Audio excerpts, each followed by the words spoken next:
Good afternoon, Anna Emily Anderson. Welcome on VH Berries. Thank you so much for having me. First and foremost, how are you today?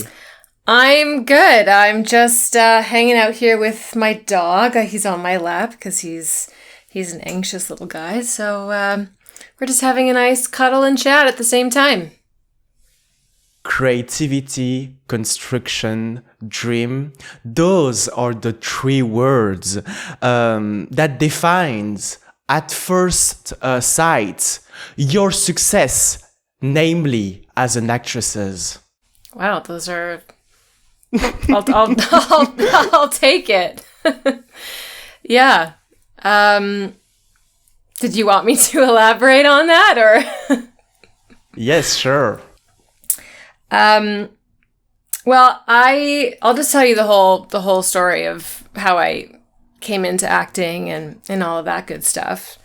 So I grew up in Winnipeg, and have you ever been to Winnipeg? It's a very cold place. Anyway, it has this incredible art scene there, and I was always kind of surrounded by art, and I was taking singing and dancing and piano lessons and competing in local festivals. So it was always kind of a part of my life, and I was kind of always performing from a young age. And my family was lucky enough to, we had seasons tickets to the ballet, to the symphony orchestra, and children's theater.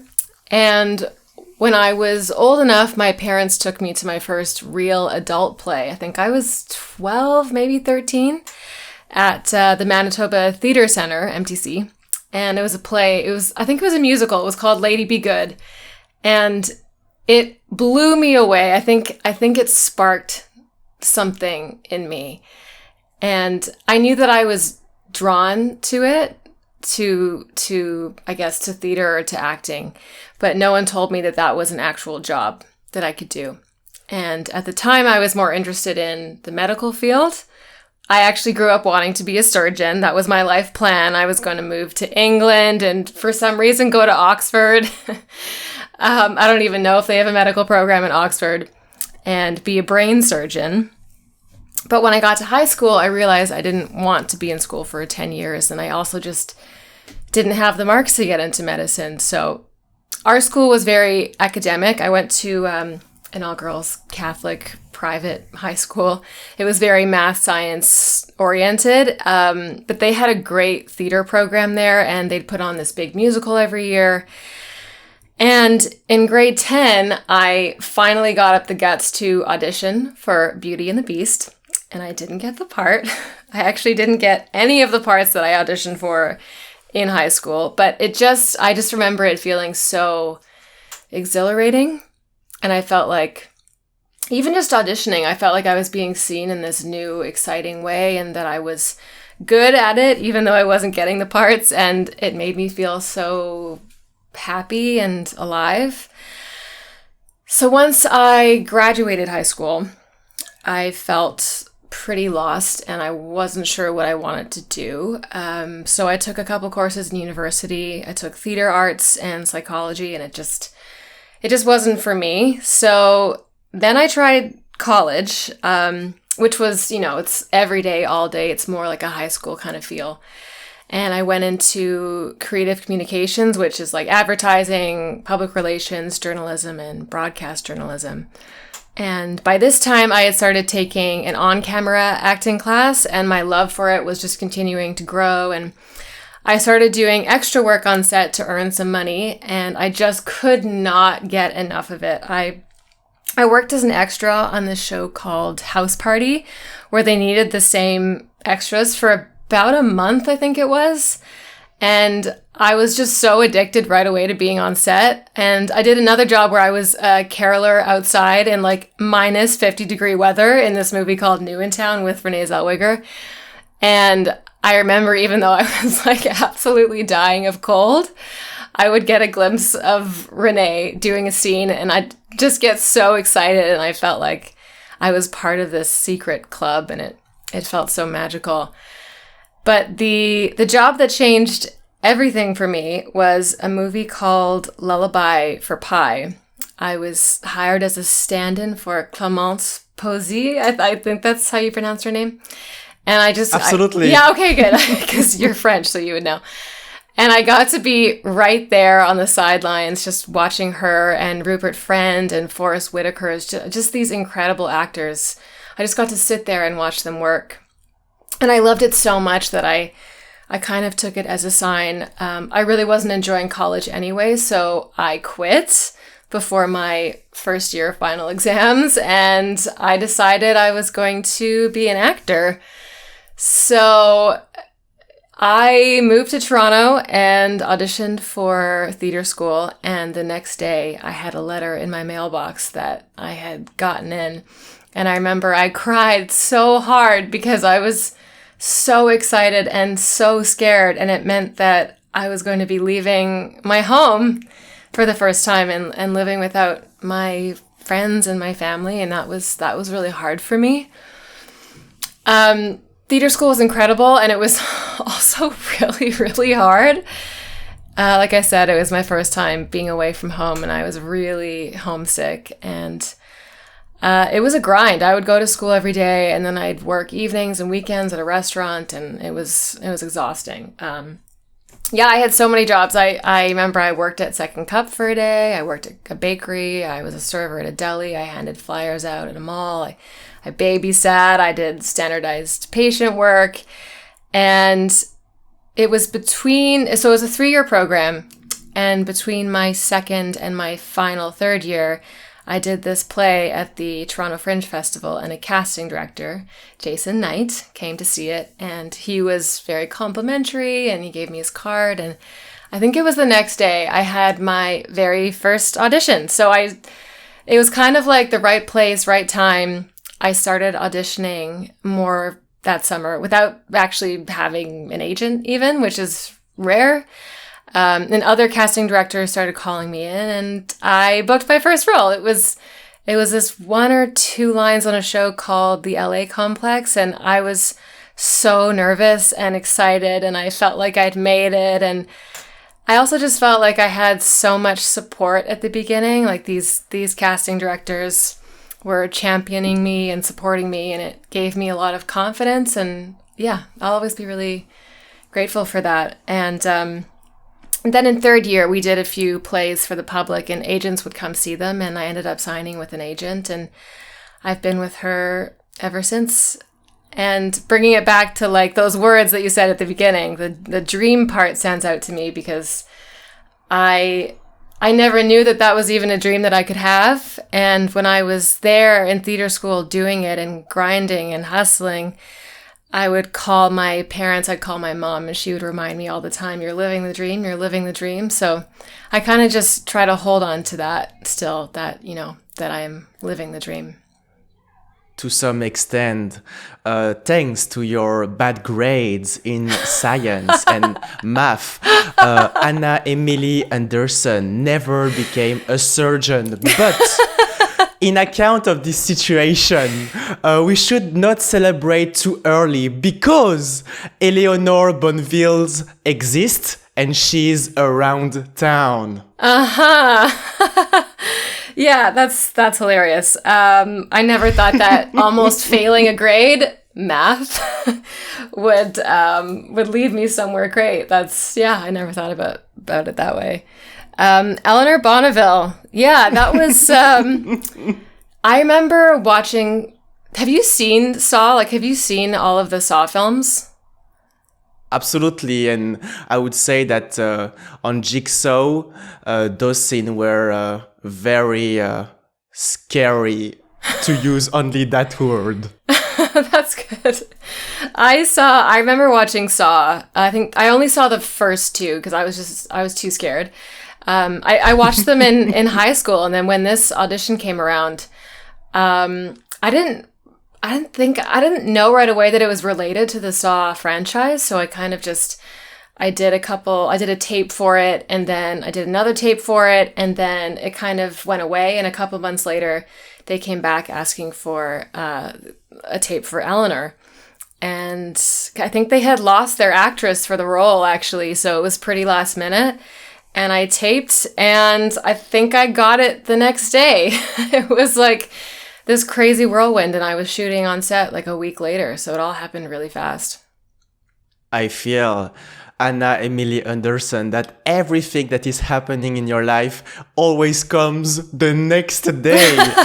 For example, those audition in which you succeeded, but also your move to Toronto because you were new in town.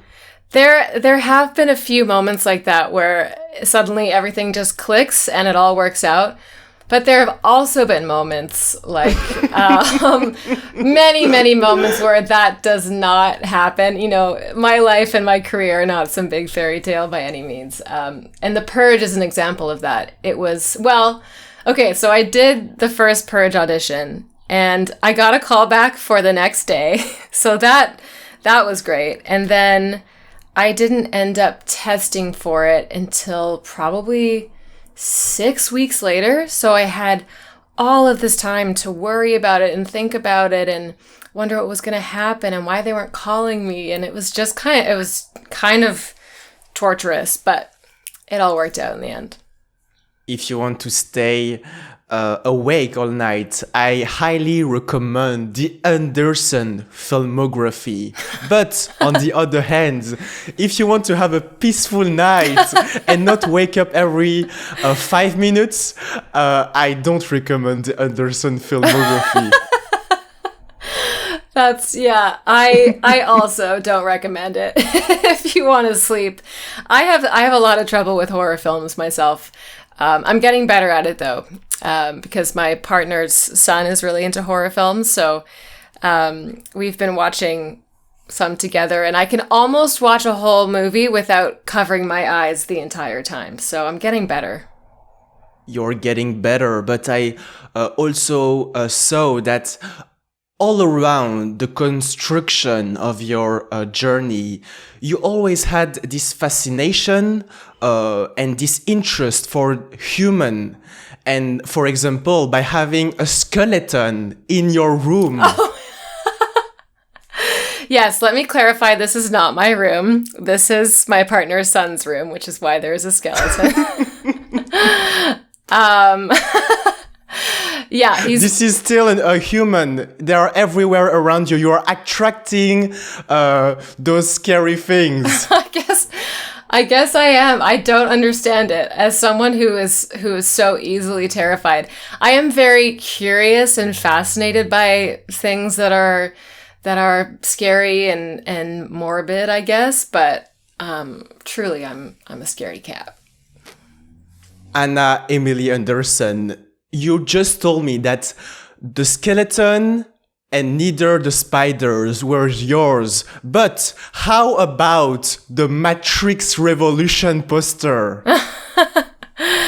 That is also not mine. That is my partner's other son's room. And yeah, he's a big fan of The Matrix, so I think he's watched that movie. I don't actually know how many times, but it's a great movie. What can I say? What can we say? And I would love to come back to a television series that you just mentioned and that you joined at the year 2018, which is called The Purge. Can you tell us a little bit more about the story, even though it is a very popular one?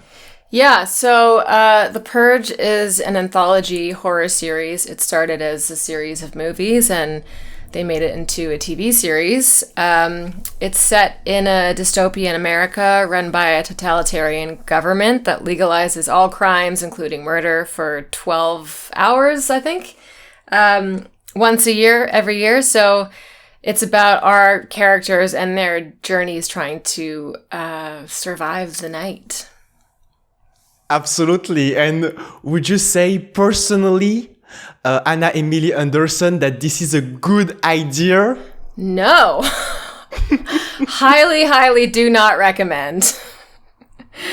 I think I have a hard enough time with America and the gun laws and all the shootings that have been happening. And I can't honestly imagine. I can't imagine what would happen if you legalize everything. There would just be no people left.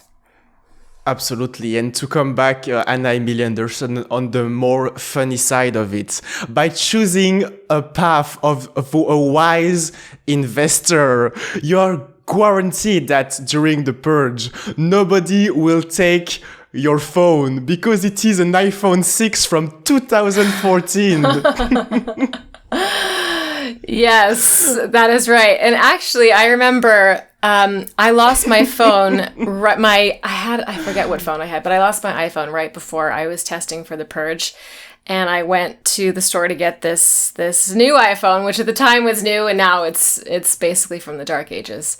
And I remember talking to the guy who was selling me the phone, saying like I was about to test for the purge, and I would either have like a full wallet at the end of this, or I'd be back to babysitting, and I got the job. That was very wise. That's because that's why I called you a wise investor, because in your life, other things are more important. And by the way, what keeps you alive?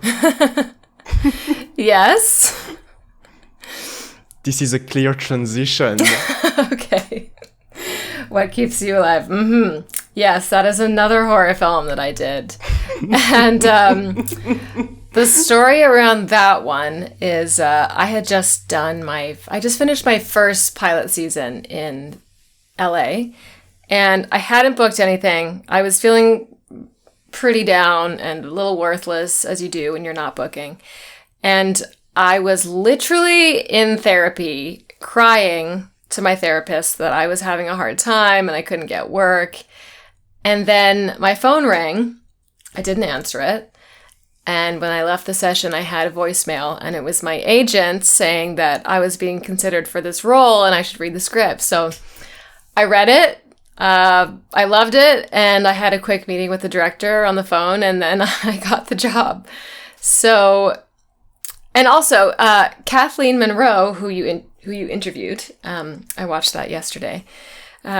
One of her songs is in the movie, and I sing it. It's called Demon, or Demon Inside, I think. So that kind of got me into her music, and she told me what guitar chords to play, and then later I ended up seeing her play live in LA. So that was really cool. But yeah, that is the story of how I got What Keeps You Alive. This is very touching, Anna Emily Anderson, because you're oftenly telling that this specific project is one of your favorite one. Yeah, it's a really special one to me. And I don't think I'll ever have another experience like it. It was, first of all, it just felt so meant to be. And it was such a small group of people. I don't remember. I think it was 10 to 12 people total. And usually on set, you're just surrounded by people. It's a little bit overwhelming sometimes, but this was very, very intimate. And we were out in the Canadian wilderness, around kind of the Muskoka area. And it was like summer camp, basically. It was like a month of being at summer camp. It was really intense and grueling and hard, but just such a incredible experience, and something that I'm really the proudest of. And working with Brittany Allen and Colin Minahan, when you can work with people who make you better as an actor and as an artist, it's such a gift. Like, before working with Brittany, I think she really taught me to up my game and to also be a much more generous actor. And we kind of had this friendly competition between us. She would do a scene, or she would do like a running scene, and she just gave it everything she had. And then I'd be right after her, and I'd be like, oh man, I better step up. Like, I gotta match Brit. So I was constantly trying to just get up to Brit's level. And I think it really, it made me a lot better. I'm really grateful for that experience. I can totally feel, Anna Emilia Anderson, that you're very grateful, but I also disagree with something that you just told. What's is that? you will never have a better experience than this one. Everyone tells this until something bigger happens, and this is going to happen. Yeah, maybe. I mean, something better. It's possible. But something as specific, I guess, as this experience. Like, I'll never have this specific kind of experience again. Maybe. Or you're right. I actually have no idea what's going to happen. To have a part of this fantastic experience, you would have, as in some scene of this movie, to be on a small boat in the middle of the lake at night. Yes. That was one of the more difficult scenes. That was early in the morning. I think it was like, I'm not sure, 4 or 5 in the morning. It was freezing cold. And I remember just bugs everywhere. And we were tired and cold and just, again, trying to give it our all and rowing as hard as we could. And then Colin, the director, would shout, "Row harder!" Like he kept pushing us. And there was another boat scene during the day that was also really difficult. I have to row across the water and it's really intense. And then I have to crash my boat into Brit's boat, and it's this whole big thing. And I was really trying my best to look cool, like an action star when I was rowing, and my boat just kept going around and around in circles. Eventually, they just kind of had to find a way to fake it, because turns out I'm not a professional rower.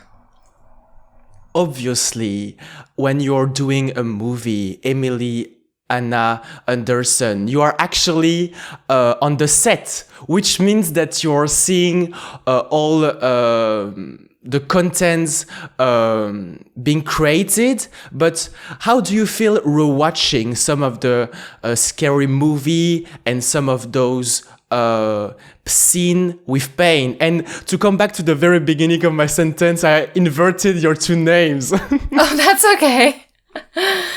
That's okay. Sorry, can you ask that question again? I was just referring to your perception around your filmography and your movies, because they can be very scary and very painful to watch. Yeah, it's definitely a different experience for me when I'm watching.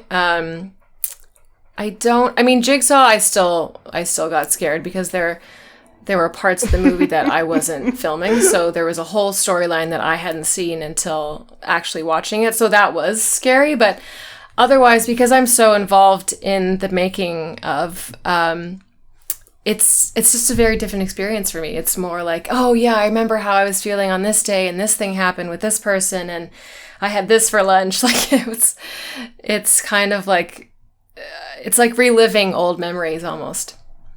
Absolutely, because, for example, when you're seeing injured bodies on the operation tables, inside you that this is just some plastics. Yes, and actually that was freaky on set because they did such an amazing job with making them look so real. I was always scared that it was just gonna like jump, just suddenly come alive.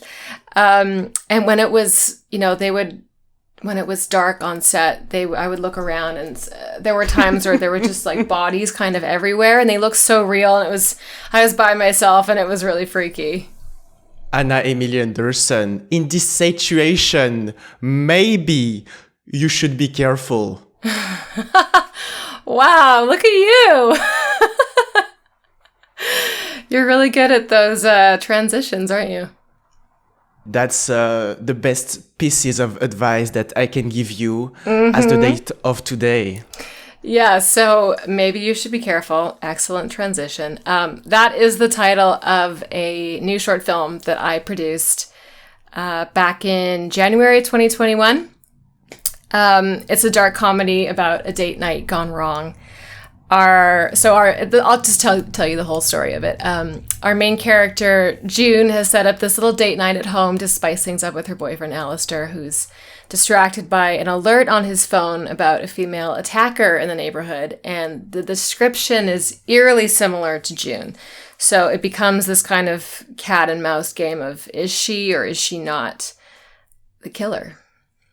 And from the images and the sound that I experienced, this is very emotional. But to come back to the more technical side, it was written and directed by Megan Robinson. And I saw that she had a huge background in journalism and documentary production. Was she one of your, for example, friends or roommates back in your studies in journalism? She was not around for journalism, but Megan Robinson was my dear classmate at theater school. That's where we got to know each other. And so it was really cool to get to collaborate on a project outside of school. So yeah, she wrote it and directed it. It's her first short film, which is amazing because she's just such a natural, incredible talent, and I'm so excited to see what she's going to do. And Kelly McNamee also produced it and stars in it. So it's a couple of really cool ladies involved. In the more details schedule, Anna-Emily Anderson, how would you describe your task and your work on set, for example? I mean, working as a producer, I'm still kind of getting to know the world of producing, but it's a lot of finding the team and putting the team together and making sure everything runs smoothly. It's a lot of planning and organizing and figuring out how you're going to finance it and all that stuff. But the actual, it's so much work it was one day of filming, and it's just so worth it. Like watching it all come together, it's just such a reminder that it can be so fun and joyful, and that really inspired me. It's always so nice to have a new perspective as a creator, like casting, for example, June's partner, Alistair, for example. It was really about finding the right energy for that role, someone who just was the part. So, as an actor, I'm always in front of the camera and I'm trying to get the part, right? So being someone who's trying to find the right person for this role, it's just completely different perspective. It was really fun. It is a completely new perspective. And as you just mentioned, it's all about making it more smooth and going smoothly on the set. In definitive, it's to have small wins. Yeah, that's the name of our production company. And on that note, small wins. We've had a couple of big wins, actually. I had to try. It premiered at Toronto After Dark Film Festival, which is a really cool horror film festival. So that premiered last year, and it also just got into the CBC Short Film Face-Off, which is a big deal because they only take 9 films a year from across Canada. So it's going to be broadcast on CBC, and audiences in Canada will have a chance to vote for the favorite film. And the team chosen will win the Telefilm Canada Award of $30,000 to be used towards our next project. And then it's gonna land on CBC Gem, which is the streaming platform for CBC, so you can watch it either way, and just check my Instagram for updates. So that's all very exciting for us, and for Megan especially. This is exciting for Megan, for yourself, Anna-Emily, and also maybe because if you get that prize, you are going to switch to another phone, or maybe not because you're too attached to this one. Yeah, you know what? I actually just hate spending money on technology. It's necessary. It's a necessary evil, but this iPhone from ancient times works for me. So as long as it works, I'm gonna keep using it. And the next time I get a big series, we'll see. Maybe I'll upgrade. Maybe I'll downgrade to a flip phone. I'm not sure. Absolutely. And as a sort of conclusion, Anna Emilie Anderson, you are actually and currently in Toronto. What are your plans for the upcoming future and beyond? Upcoming plans.